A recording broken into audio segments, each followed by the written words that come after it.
Welcome to Talk a Good Game. It's just finished. Sunderland 3, West Ham United 0. I'm going to talk about West Ham in just a second. I'm fuming after that second half. I'm absolutely fucking fuming. That was an embarrassment in the second half from West Ham, from the players, from Potter, just everything collectively. It was an absolute shambles. But before we talk about West Ham, I just want to say well done. Well done to Sunderland.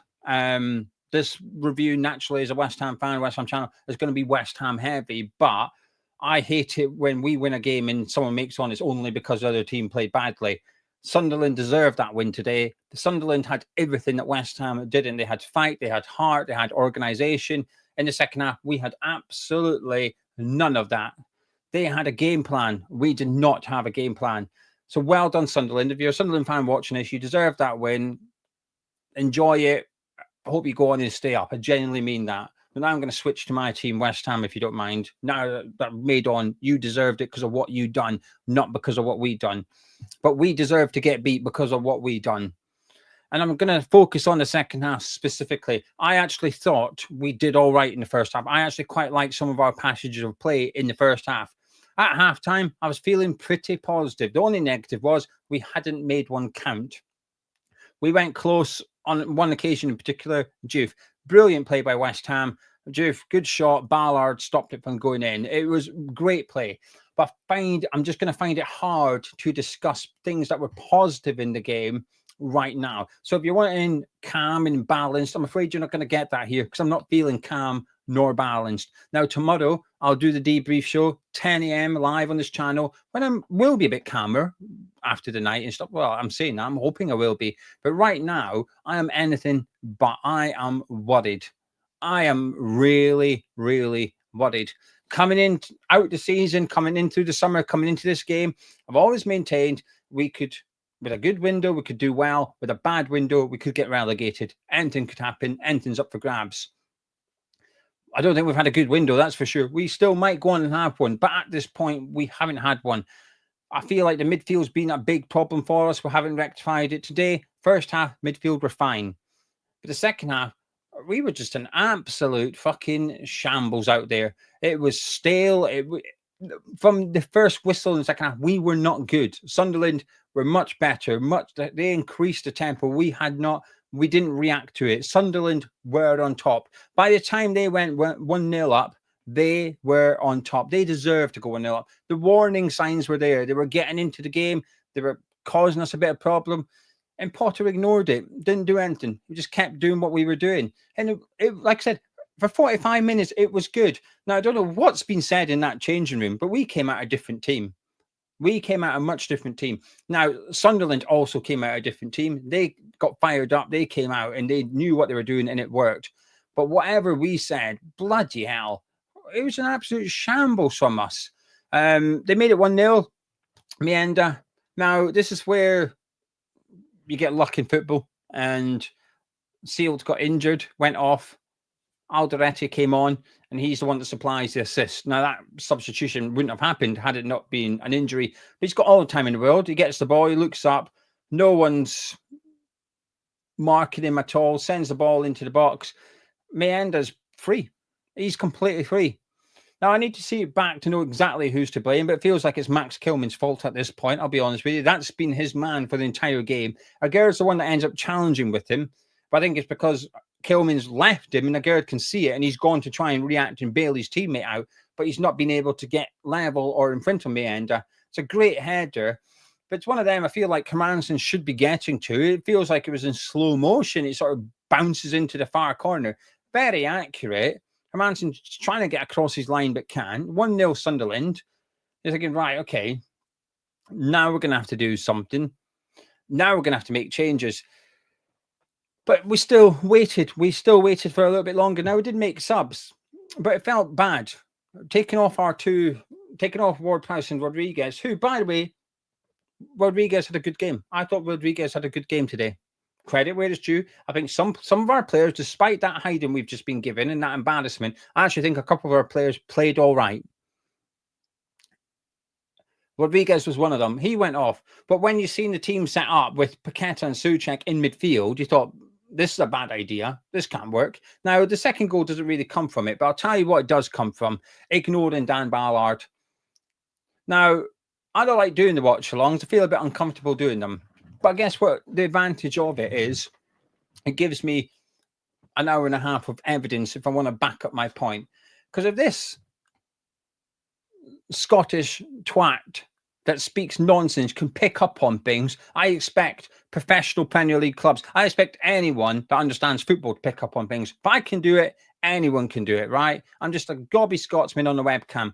That's it. But Sunderland were aiming for Dan Ballard at back post for corner time after time. They switched in the second half. They made Hume go take a corner, and they were in the first half. It was Xhaka. They were trying the curlers. They got rid of that in the second half. Just went direct. Addo, corner. We cleared it. It came back out. Wilson and Füllkrug do absolutely fuck all to try and close this down. Ronaldo just goes between the two of them. The pair of them just stand there watching him. Adringa gets in acres of space. Dan Ballard at the back post, in between. Well, it's Paqueta. Paqueta's the nearest person here. Let's be very honest about this. And I actually thought he also had an okay game. He was one at the back post watching him. But it shouldn't be Paqueta. Where's Todibo gone? Where's the centre-back sorting this out? That is the biggest threat for Sunderland for crosses. Our centre-backs have just bottled it. They've just left him, completely unaware of where their biggest threat is. He's now at the back of the box. Paqueta's the one closest to him. Wan-Bissaka starts retreating once the ball is on its way. But it's a free header. Their best player in the air has got a free header in our box, 10 yards from goal. It's a fantastic header. Now, Hermansen should be doing better for the first one. It's horrendous for the third one. The second one, I don't blame him at all. It's horrific defended from us. Just absolutely no organisation, no communication, no fucks given at all by them. Simple stuff. Really simple stuff. Dan Ballard, their target for the entire game, gets his head on it. 2-0 Sunderland. Now, it's not the only thing that's pissed me right off. And I appreciate I'm nitpicking here, but I don't care. Their goalkeeper, statistically, one of the best in European football last season, when it came to dealing with crosses, for catching it, for punching it, one of the best. Half our crosses and our corners and free kicks, he was getting them repeatedly over and over and over and over again. And I'll tell you what's not a good sign. By the end of it, we had about 6 different corner kick takers then. Ward-Prowse was taking them. Then once he finally fucked off, we had Jared Bowen taking them. Juve took one. Paqueta took one. Irving took one. 5 different corner kick takers. That tells me that there's not much of a plan. It's not corner. Right, we all know what we're doing here, boys. Let's get into it. We didn't. It was whoever wants to take it can go take it. Keeper was just getting them. Whoever took it, didn't really matter. The keeper was getting it anyway. We did nothing. We did nothing. Our best chance in the second half, I kid you not, their keeper made a couple of saves, easy ones from like a Füllkrug header and that. He made one impressive save. We had a free kick. Juve took it.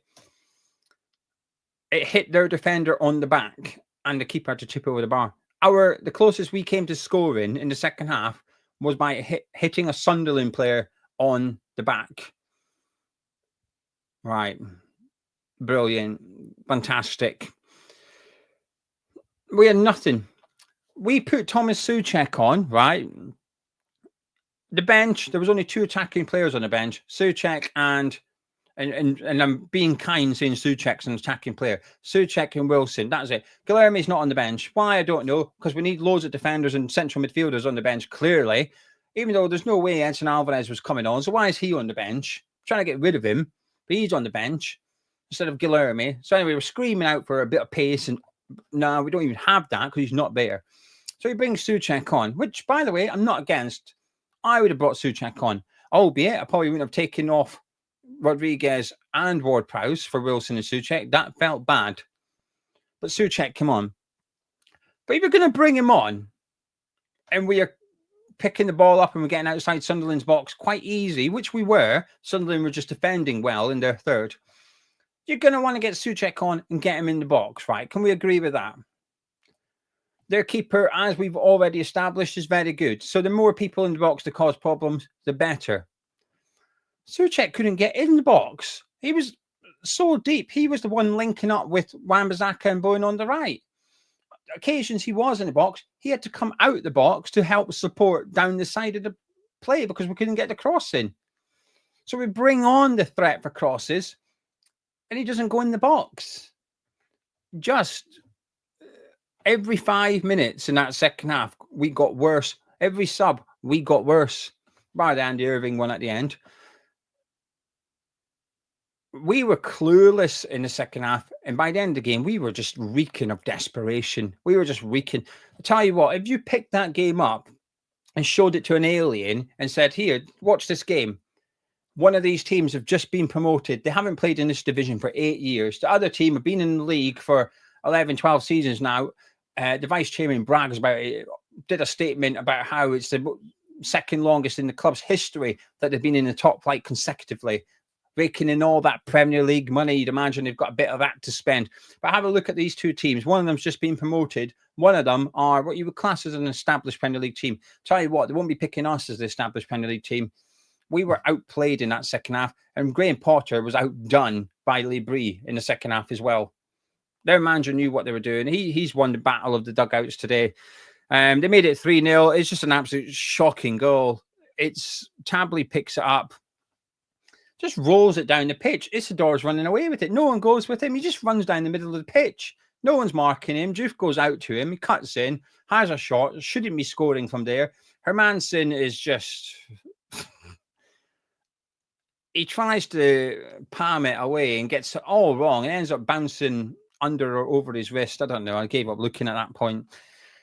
Pathetic goalkeeping. Now, I will hold my hands up, by the way, because I know someone's going to say it. Say you were delighted that you signed Hermansen. I was buzzing with the signing of Hermansen. In the first half, I thought he looked really assured in possession. I still think he's a good goalkeeper, but I will concede he's had a bad game today and he's made 2 big errors. If it was Ariola, I'd be digging him out. Fair is fair. I'm digging out Hermansen. Not good enough from him today. This is bad. This is bad. Because you can't say today is a bad day at the office. You can't go, that's all right. We'll move on to the next game. We'll be all right. Some teams could. If this was Brighton that just got beat by Sunderland, you'd be able to say, they'll be fine. They'll win next week. It's fine. You can't say that about us. If anything, you watch that and you think, fuck. There's a lot of West Ham fans being worried for this season. That 90 minutes has just justified it. Anyone that wasn't worried are perhaps now a bit concerned. I don't know. You'll have to tell me. For those not worried, will have to tell me if you're now worried or if you are just calling it a bad day at the office. I'll tell you what, there's 2 weeks of this transfer window. That board need to get their fucking finger out now. They need to get good players in and quick. Because look at that starting 11, but look at that bench. Look at our bench. That bench is horrible today. Horrible. They need to rectify that. We need signings, plural. Not one, not two, not... I still think we need 4 players. I don't think we'll get 4 players, but I still think we need 4 players. From what I've watched, I'm even more convinced we need 4 players. Not everyone had a bad game for West Ham today, but it's very difficult to sit here and praise people after what I've just seen. I will do it. We do the player ratings on a Monday. I'll do it there. I'll give those credit that I feel deserves credit. I will give Tadibo credit. I'll give Rodriguez credit. They were all right. They had good games, in my opinion. But I thought 1 or 2 players, Hermansen, Kilman, Fulkrug, weren't very good today. Kilman was dog shit. Absolute dog shit. It's not good enough. Potter is in the period where he's getting judged. This is, I said it in the Ballard show, this is the start of judgment day for Graham Potter. I mean, he's not got off to a good start, has he? Can you sit here and hand on heart and go, it's all right, we'll improve? I can't. I think we're more likely to be as bad as that than I am thinking we're going to get better. I appreciate I'm just emotional at the minute. I am really emotional because that second half was... I was a mix of sad and angry watching that second half. Angry because a lot of people predicted it. I didn't. I thought we'd win 1-0. Up until halftime, I thought my prediction was correct. I thought we'd whether the Storm would do all right and Borna Fuku would score. So the first 45 went the way I thought it would. But the second 45 went the way a lot of other people thought it would. Horrendous. Absolutely. I don't even know what to say, to be honest with you. Sad and angry. I'm still sad and angry. Really, really worried. I was concerned. I've been concerned all window. That's got ramped up a little bit. It's gone from concern to like, where's that big red button to push? It needs pushed. This board need to fucking act big time now and get good players in and make sure that they've got the right man in charge, because it's judgment day for Potter with the fans, but it should be with the board as well. And they've got to decide how long they're going to give him, because we just got a hiding by Sunderland. And you know what? We weren't robbed. That wasn't an unjustified result, Sunderland winning. They deserved it in the end. Congratulations, Sunderland. Anyway, I'm going to go. Before I do, I just want to say thank you. Thank you so much to 3 people. Sir Daddy, thank you so much. Said WordPress can have a tap in and you'd find it away. I mean, if it was a fucking set piece, you'd find a goalkeeper or overhit it. Emmett said, got battered, mate. Close game, only 3-0. And Stephen, thank you very much for a £10 super chat. Thank you to you guys for the support. Stephen said, feel the pain. Thanks for a great watch along. Thank you to everyone that joined me. Thank you to everyone that joined me. Oh, hell. I thought it was just as bad as it could get, but then I've just seen 2 up, 2 down saying, are we looking forward to Daesh? Jesus. Right. I'm definitely going now. Thank you for joining me. If you've somehow enjoyed this review, please do drop a like on it by clicking the thumbs up button. I'll catch you tomorrow.